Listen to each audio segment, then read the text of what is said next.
A few years ago, I had very few friends. I had very few connections. COVID stripped us all of that. We hunkered down, we took care of our loved ones, we took care of our family, we connected over Zoom, but we didn't have a ton of good connections anymore.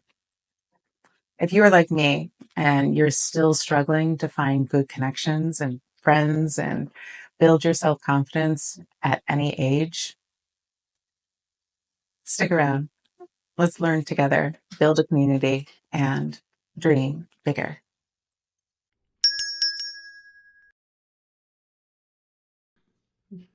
Finding connection and building confidence later in life is about being brave, being present, and being kind.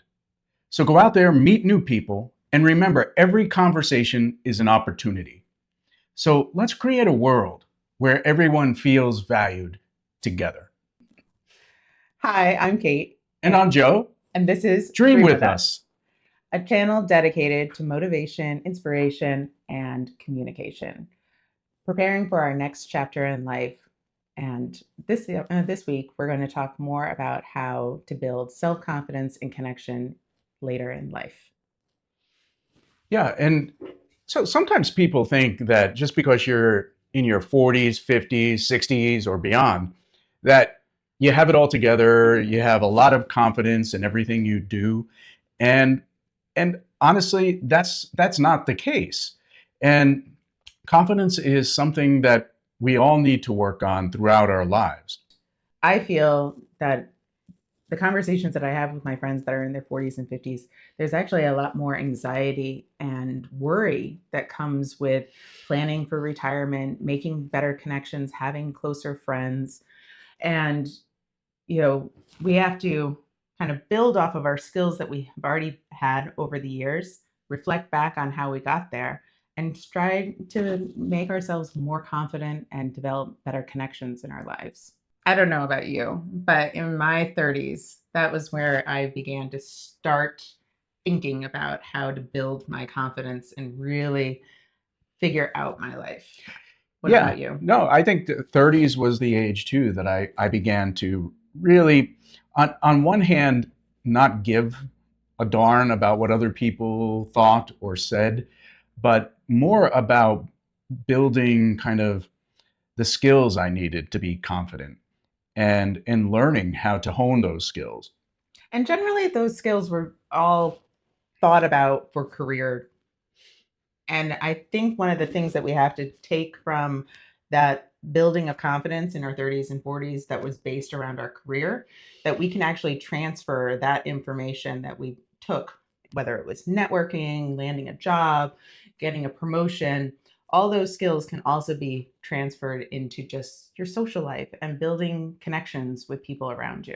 Yeah, absolutely. And in your relationships with your partners and spouses, and confidence does play a role in your relationship. And it, especially between the two of us, we have learned in the last 10 years not only to go from being parents of young children to now parents of children in their 20s and looking beyond what our lives might look like in the next 20, 30 years. And that is very different from what we thought our lives were going to look like in our 20s and 30s and 40s. Yeah, the thing with kind of building confidence in your later years is that you have this wealth of experience from your 20s and maybe early 30s and even earlier than that, but you have experience to build on and skills to use to help build your confidence. And it's really starting to recognize some of those skills that you did have. Say say you're going in for a job interview, you have to look a certain way, you have to present yourself in a certain way. But that transfers into saying, maybe I want to make new friends and I'm going to take an art class or a Tang Sudo class. Hmm. You have to enter into that space feeling your best. For me, whenever I was doing a job interview, I would listen to a fun song. I would get myself feeling pumped up. I feel my energy, remind myself that I am like excited to meet new people. And that is how I approach it as well whenever I'm going and meeting new people to make new connections. And I've often said you have to fake it until you make it. And that, in my mind, isn't about being fake or inauthentic. You're projecting yourself in a way that you see yourself being, the way you want to be in the future, but making it present. And, it's, you can influence how a moment kind of plays out by how you present yourself. And so putting yourself into a mindset of confidence, even if you're not feeling confidence in the moment, can help you get over that hurdle. Right. And, going back to what we were saying in the beginning of like being present, being kind, but also being brave, that the people around us are all opportunities to start a good conversation.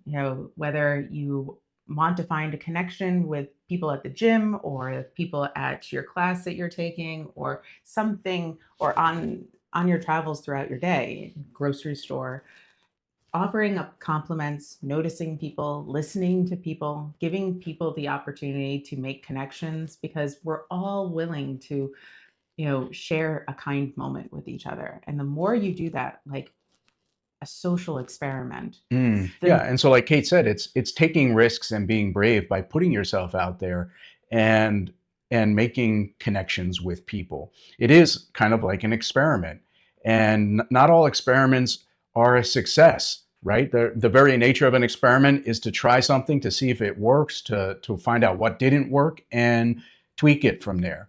And so taking risks and being brave is a key element of building your confidence. Confidence is not about feeling successful all the time, but it is about taking action. And it's not just a feeling, it's a result. It's a result of taking consistent action.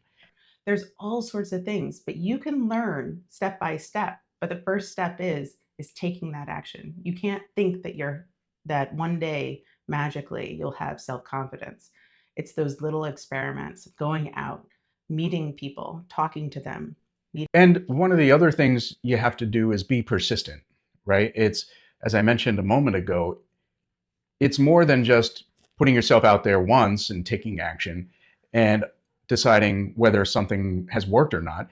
It's a repetition, a process where you continually have to put yourself out there and take risks. That builds confidence. The first time Kate and I put the camera up to do this YouTube channel, yeah, we were nervous. We really had no idea what we were doing, what we were going to talk about, what we were going to talk about. But at the same time, we also were confident that this was something we could learn, we could grow at, we can get better at over time. And the more we do it, the more confidence we get. It's the same thing with any other skill. Think about the language that we use around confidence, right? Yes, confidence is a feeling, but oftentimes when you kind of talk about confidence, it's how to build confidence, right? And so you're constructing this thing called confidence. And so, again, taking action, being brave, and being persistent is a really important piece of this whole idea of confidence. Yeah. And, and I would also say, be prepared. When I walk into a space, I want to make sure I feel my best. If you don't feel your best in a new space with new people, then maybe you'll shrink a little bit. Maybe you won't feel as good. Maybe you'll put yourself down as soon as you talk to somebody.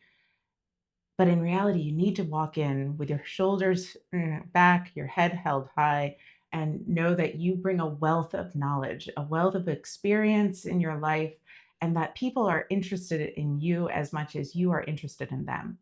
And listening to people and being curious about people is one of the best things that you can possibly do to build your confidence and also build connections.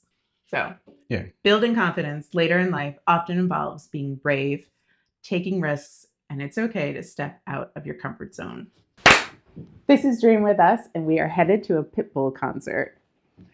So, take risks, take chances, be yourself, be confident. We'll see you next time. Take it easy.